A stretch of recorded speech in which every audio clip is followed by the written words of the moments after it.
Hello everyone, I hope you're doing well. I'm back with another video and today I'll be discussing on the topic the schools of Hindu law. School means a view or a thought.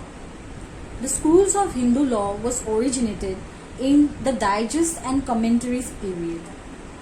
There are two kinds of schools. They are as follows.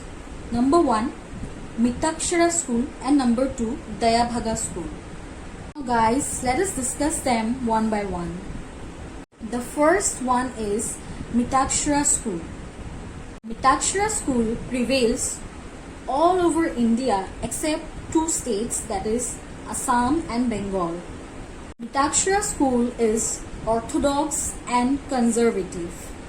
Mitakshara school is found to deal with all matters of Hindu law, like including title or ownership.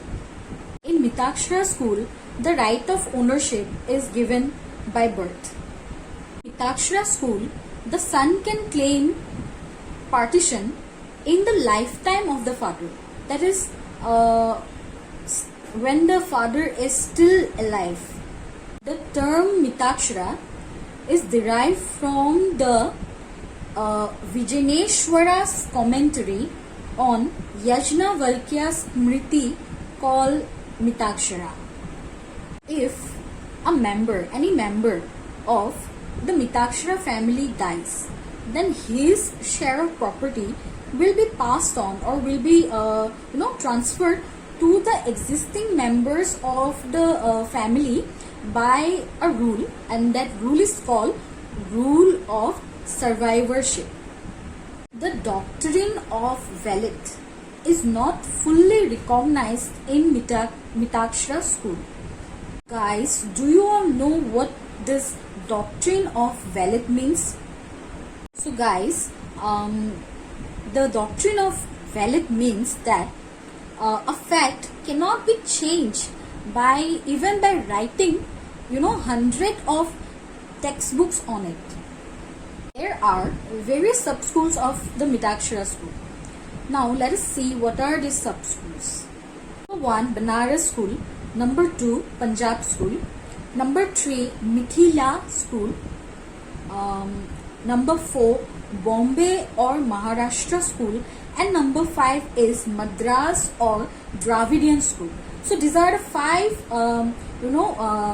sub-schools of the Mitakshara school.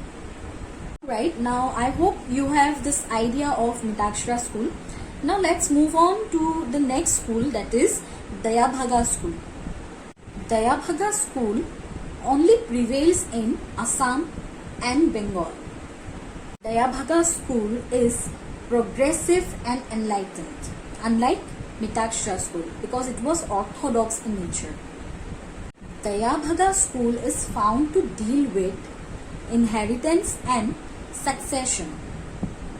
In Dayabhaga school, the right of ownership is not by birth. Well, now comes the next point. Earlier we knew that Mitakshara school, there was the right of partition in the lifetime of the father. But in Dayabhaga school, the son cannot claim partition in the lifetime of his father.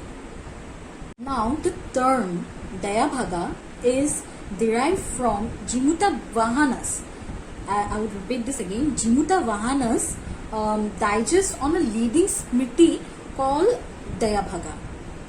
In Dayabhaga school, if a person dies, then what happens is that his share of property will be passed on to the other or to the existing members by the rule, not rule of survivorship, but rule of inheritance. Unlike Mitakshara school, in Dayabhaga school, the doctrine of Velit is fully recognized. So guys, now you must have a question that is there any sub-schools of Dayabhaga school as well, right? But the answer is that there are no sub-schools of the Dayabhaga school. Alright, so now I have come to the end of the topic, but I would like to discuss one more thing, and that is a very common question is that the differentiation of Mitakshara school and Dayabhaga school, which is like even asked in exams, and even that is what all we need to know. Hence, I have come up with 9 heads, and I'll be discussing this 9 heads with you, like the subheads of differences between Dayabhaga school and Mitakshara school. So let me discuss. One is prevails. So we know the difference now, that one prevails all of India except Assam and Bengal, and the other one, that is Dayabhaga, prevails in Assam and Bengal.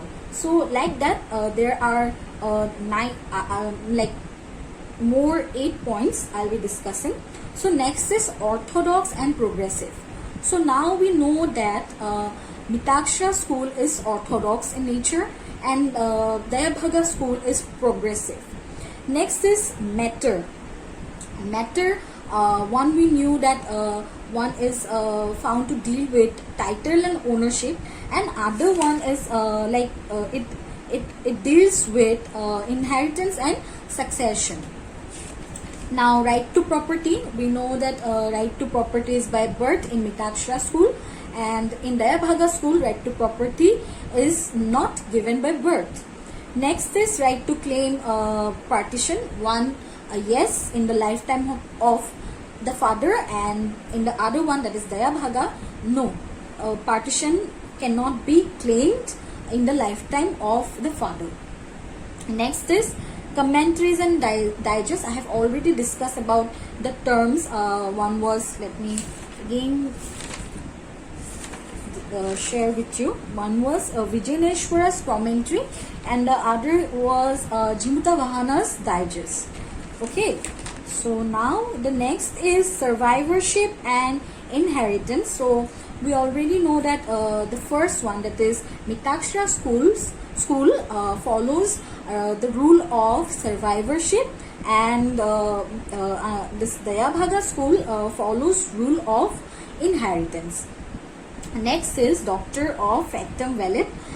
We know that Mitakshara school it is not fully recognized, and in Dayabhaga school it is fully recognized. And the last one is sub school. So we have already discussed about the sub schools in Mitakshara school. So there were how many? 5, right? And in the Dayabhaga school there was no sub schools. So these are the differences, the main differences of Mitakshara school and Dayabhaga school. I hope that everything about Mitakshara school and Dayabhaga school is now clear. With this, I would like to end today's video. Hope you learned from it. I hope that you liked my video, and thank you so much for watching. Stay tuned for more legal knowledge, legal updates and legal topics at Lex Click. Stay home and stay safe. Thank you.